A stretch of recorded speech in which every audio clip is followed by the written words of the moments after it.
No super, takže zajtra sa ide na akciu.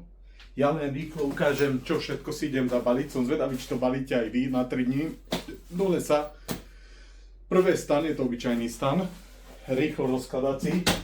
Mám aj ten druhý, ale ten nepoužívam. Potom tu je spacák.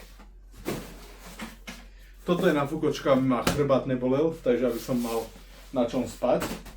Ešte taká akcioška, ja to rovno budem baliť. Je to fólia, keby prišla búrka, preto lebo neberem ten stan, ktorý je do búrok a do všetkého, do extrémneho počasia, ale berem obyčajný, aby som to rýchlo vedel rozložiť a zložiť, a na to potrebujem aj fóliu, keby prišla nejaká búrka, lebo tá tuším nemá aj nejakú extra ochranu. Dobre, chcem to urobiť rýchlo, takže tu je fólia už vnútri. Do malej tašky, do tejto malej tašky, čo mám tak rýchlo pri sebe. Takže tam je toto na plynovú bombu, aby som si vedel variť, keby náhodou. Sprej na medvede, čo pravdepodobne nebudem potrebovať. Baterka, keďže idem večer, takže parádna baterka. Pár eur to stálo, ale je bomba. Potom ešte narýchlo tento benzín neberem. Už podľa skúseností viem, že potrebujem magnézium, lebo 13. Rátal som to, že za tie 3 dní prejdem nejakých 14 km, keďže je to do kopca. 14 km blbosť. Okolo 33 km mám v pláne, keď nie viac, uvidí sa. Plyn netreba. To mi odporúčili, keďže minule ma chytil dážď v lese a nevedel som si zapáliť oheň, takže mám aj toto.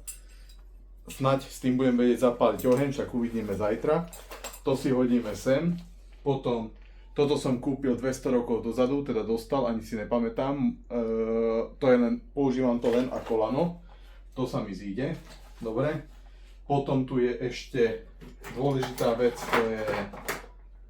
to je toto. Toto je najlepšia vec, čo existuje. Ani otvoriť to neviem jednou rukou. Pílka. S týmto si viem vždy zabezpečiť drevo.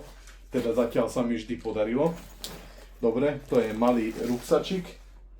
Berem si pre istotu aj toto. Zapalovač zabezpečený. To ešte doplním plynom. Teda benzínom. Takto po ruke.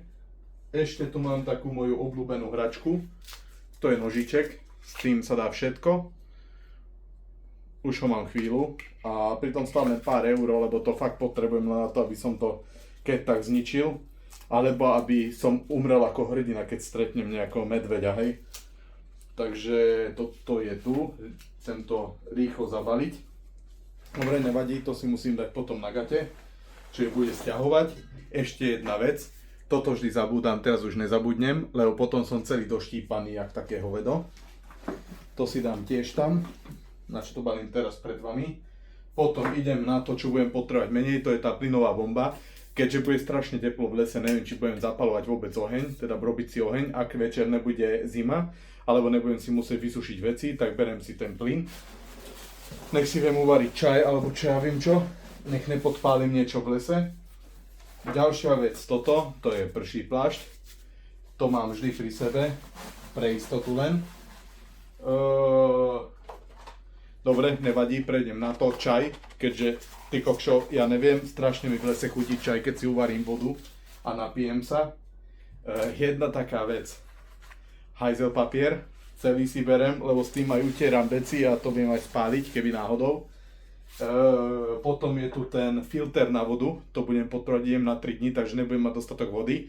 Dúfam, že nájdem nejaký zdroj vody, mám to vyznačené niekde na mape. Zajtra si to aj označím ešte raz.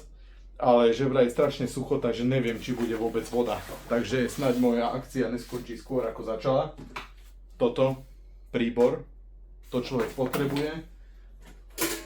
Toto na varenie, je tam všetko teoreticky, čo bude človek potrebovať, aby si urobil ten čajík a všetko ostatné. Dobre, to by sme mali. Potom potrebujem toto. Je to dobrá vec, vie si zohriať aj pri ohníku, alebo rýchlo si vieš urobiť čajík, ale väčšinou to robím do tej veľkej nádobky a potom si tak nalievam. To je paráda, dobre, takže malá by už mala byť. A táto powerbanka ináč, má to tuším 50 000, keď som dobre pozeral. A kurník, je to taká vec, ktorá mi vydrží kľudne, ja neviem, nabíjal som to asi pred mesiacom, odtedy som každý víkend stanoval a stále drží. Je to trošku ťažšie, ale je srad na to. Hlavne, že viem dobiť telefón, hodinky a baterky a všetko ostatné. Ďalšiu baterku som sa rozhodol, že neberem, stačí jedna, lebo sranda je tá, že som si chcel kúpiť kvalitnejšiu lampičku. Táto slúži ešte aj ako powerbanka a dá sa nastavovať. A ďalšia vec, potom používam na zavesenie, tak v stane mám takú hovadinu, že si to viem nastaviť a má to aj svetielka takéto, hej. Môžete to svietiť takto, takto a na toto nevezú komáre ani chrobáky, takže cuky muky. Má to ako powerbanka to funguje, ale celú noc vydrží a má to aj solárne, ale podľa mňa to bude sračka. Myslím to solárne, nič to nevydrží. Dobre, pokračujeme ďalej. Potom tú lampu už máme. Potom som si zabezpečil takúto vec a na tribeč to treba, lebo vždy keď lezem potichu hore, tak vyruším nejaké zvieratka a nočné videnie, aby som ich videl, takže viem si ich prezrieť a vždy nejaké srnky, jelene alebo niečo podobné stretnem, diviaky, takže aspoň si ich budem môcť odsledovať, a perfektne to funguje a ukážem to potom aj na kamere, je to bomba. Nič lepšie som ešte nemal. A ide to, neviem, dosiahne to 300 metrov, takže na 300 metrov je s tým, funguje to aj ako ďaleko hľadavo, 200 metrov ani neviem. Dá sa s tým urobiť aj video, ale neviem, či tam mám teraz tú SD kartu. Čo som to ešte chcel? Ešte jedna vec, áno, toto som si kúpil po novom, aby som mal čo čítať, toto ani nepotrebujem, lebo čítam len to, čo potrebujem z toho. Takže keďže budem 3 dni sám, tak aspoň budem mať čo čítať. 3 dní, neviem koľko. Toto som sa naučil, že v týchto horúčavách radšej si to berem so sebou, lebo nohy mám tak doničené, alebo vždy mám niečo dorezané alebo čokoľvek, takže to sa mi zíde.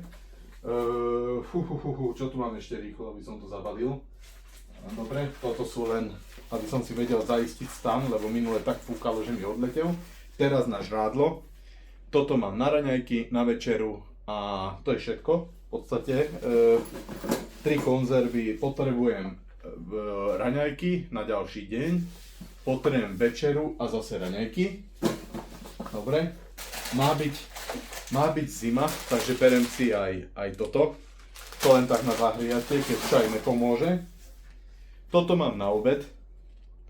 Inak kupoval som tie hotovky z plechovky, ale neviem, nejak mi došlo zle. A toto je lacná kauflandiacká sračka, chutí to jak umelina, ale uvidím. Toto som ešte neochutnával, takže a stojí to minimálne 4 krát menej ako tie hotovky z plechovky. Raz keď mi vysvetlia, prečo mi prišlo zle, nechcem riskovať, keď teraz idem na 3 dni. Neviem, skúste povedať, vám prišlo zle z tých hotoviek, lebo neviem, ako keby to bolo moc masné. Ja ešte tu mám con carne, alebo čo to je, taká je to uchutná. Dúfam, že to bude chutiť nejak rozumne. Vodu som ešte nenabalil, už teraz mám ťažký patok, takže predpokladám, že budem mať okolo 30 kg, väčšinou s 30 kg behám. A ešte sa mi podarilo konečne zohnať. Si zoberte, že to má len kilo, alebo ani neviem, jak sa to otvára, ale stoličku. Potom to rozložím, lebo tuto je to zahaknuté, dobre, však na to. Stoličku, ktorá unese, lebo vždy, keď idem do toho lesa, niekde si chcem sadnúť k ohňu, tak ma bolí aj chrbát, všetko, takže som sa nejak tak rozhodol, že teraz si odskúšam a že má to len 1 kilo, takže ja neviem, aké to bude, ale je to fajn raz za čas si sadnúť na normálne miesto, lebo tam sú všetké kopce hovadiny, takže toto si berem. Potom berem, budem brať 8 litrov vody, takže 4 dvojlitrové fľaše a to berem kvôli tomu, lebo prvý deň sa k vode nedostanem, teda dostanem sa k vode príliš skoro, potom musím prejsť, potom prespím, potom musím prejsť pár kilometrov, tam by mala byť studnička, len problém je ten, že nikto nevie zaručiť, že za studnička bude mať vodu. To znamená, že druhý deň pravdepodobne bude prebiehať o tom, aby som prebehol všetky studničky a našiel, kde je voda. Na to použijem ten filter, takže to budem mať všetko na videu a rozmýšľam, čo som ešte zabudol, keďže rýchlo natáčam video, tak aby som aby som fakt nič nezabudol. Powerbanka je, blbosti, všetko. Takže ja si myslím, že to je asi všetko, čo potrebujem na tú akciu. Skúste mi povedať, čo berete vy, lebo ja mám pocit, že beriem príliš veľa zbytočných vecí. A ešte som tu mal niekde, už si to pamätám, ale neviem, kam som to dal.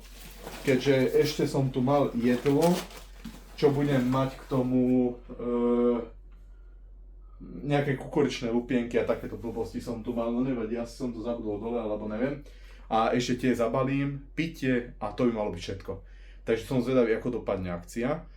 A fakt ma zaujíma, čo vy používate, alebo keď viete dať odkaz, kto chodí na takéto akcie, že na viac dní do lesa a hlavne čo nosí so sebou, lebo ja potrebujem strašne veľa vody a hlavne aj zajtra bude okolo 38 stupňov a na večer sa zase ochladí, takže tú vodu budem potrebovať a hlavne na tých 30-32 km do lesa a po kopcoch. Takže to je asi všetko. A hlavne mi dajte vedieť, čo vy používate, lebo mňa to fakt zaujíma, že fakt chodíte s 30 kilami ako ja, alebo 33 kilami batohom hore do proste na kopce a tam stanujete, alebo ako to robíte vy. Takže díky a čaute.